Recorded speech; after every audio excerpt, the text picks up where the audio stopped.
Somos tu voz. Seguimos compartiendo con ustedes esta conversación con Valdemaro Martínez, no solo por la invitación que tiene para el 19 de septiembre en Arpa 4 y Huataca, sino conociendo un poco más también de su vida fuera de su área de locutor comercial o de voiceover. Mira, te he escuchado tocando piano con, por ejemplo, El Diablo Suelto. Me hablabas que tu mamá fue pianista, era pianista, sí. y obviamente ha debido ser uno de tus primeros grandes acercamientos a la música, tal vez hasta tu primera profesora, hasta sin proponérselo. Claro, porque es que además mi mamá tenía como norma para sus hijos llevarlos a la Escuela Nacional de Música. Yo estudié en la José Ángel Lamas. Ok, en el centro. Yo comencé los estudios de música a los 7 años, como se deben iniciar los estudios musicales. A los 7 años en la José Ángel Lamas.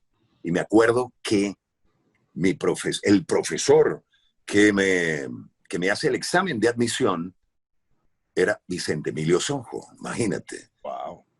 Don Vicente Emilio Sojo me hizo el examen de admisión.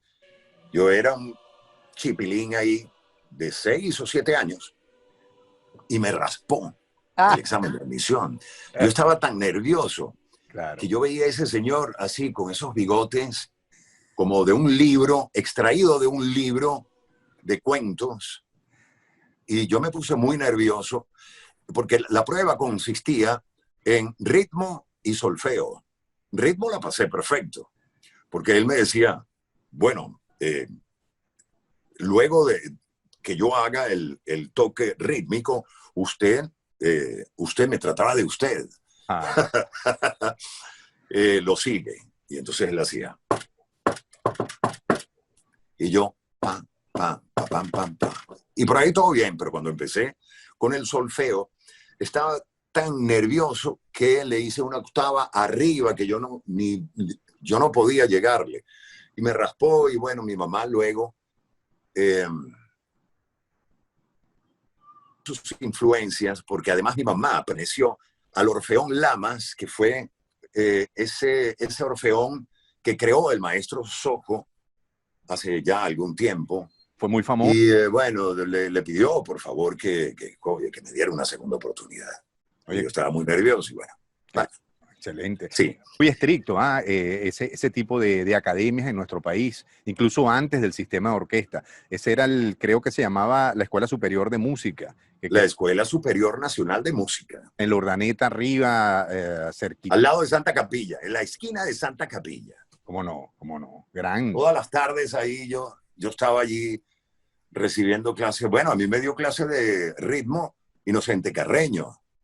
A mí me dio clase de dictado musical Evencio Castellanos. Caramba. Estamos hablando de figuras emblemáticas de nuestro arraigo como venezolanos en el mundo musical. Oye, qué bueno. ¿Y te lo habías planteado en algún momento, Valdemaro? Tal vez más chamo, ya adolescente, 18, 20, entre esa edad, decir, voy a irme por la música. ¿Siempre fue la música folclórica, por cierto? ¿O en algún momento tocaste o te gustó algo que no fuese tan nuestro? No, de hecho la música folclórica la tocaba yo en el arpa y en el piano que tenía en mi casa. Mi mamá tenía la escuela de música en la parte de arriba de San Bernardino. ¿De qué parte de Caracas eres tú? Bueno, yo vivía en San José, o sea que más o menos estábamos cerca. Más o menos estábamos cerca. Sí. En San Bernardino, en la avenida de la Cota 1000 de San Bernardino, allí tenía mi mamá su escuela de música. Y cuando terminaba, yo siempre me quedaba, porque déjame aclarar algo. Yo en la Escuela Superior de Música, mi primer instrumento fue el violín.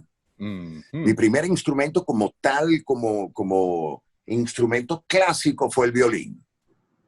Y ahí el profesor Mario Mescoli me dio clases de violín. Claro. Pero en la casa estaba el piano. Claro, y yo me quedaba en las clases de mi mamá observando cómo le daba ella clases a sus alumnos. Y cuando terminaba, yo me iba al piano y repetía lo mismo. Y así, poco a poco, mi mamá fue quizás, sin ella proponérselo, ¿sí? Fue por mi profesora de música también, de piano sobre todo. Y por eso te digo, no te llamó tal vez la atención, no tuviste ese proyecto antes, quiero por ejemplo grabar un disco, formar una agrupación, hacer algo más, o bueno, el tema también ya de la locución te fue llevando por esa autopista eléctrica. ¿Sabes lo que pasa? Que al comienzo yo tenía esos grandes sueños, pero hubo un evento que cambió mi vida para siempre, que fue la muerte de mi papá. Cuando mi papá muere, que nos quedamos así como que, ¿y ahora qué hacemos? Porque mi papá era el sustento de la casa, ingeniero civil, y bueno, yo estaba dedicado a mis estudios. Yo no tenía ni la menor idea de que yo iba a ponerme a trabajar a temprana edad.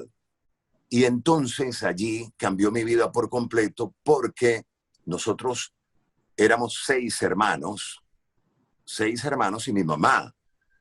Con aquella cosa de que mi papá se había muerto, teníamos que enfrentar la vida y ponernos a trabajar.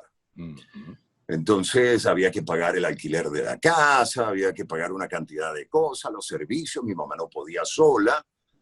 Y yo decidí pues irme a trabajar y conseguí trabajo en Venevisión, gracias a mi primo Osvaldo Uzcategui, que era en ese momento director del departamento de videotape en Venevisión. Y me dice, mira, Valdemaro, yo tengo algo por acá. Porque yo antes, esto no lo sabe mucha gente. Ajá. Y dije, güey, yo tengo que salir a trabajar. ¿Qué hago? Y bueno, típico que en aquella época uno buscaba el Universal, los clasificados. Y me pongo a buscar en los clasificados, tal. Y le digo a un pana, Carlos Just, le digo, bueno, vamos a aquí a este sitio que están buscando vendedores. Y eran unos vendedores de unos libros y unas fulanas enciclopedias.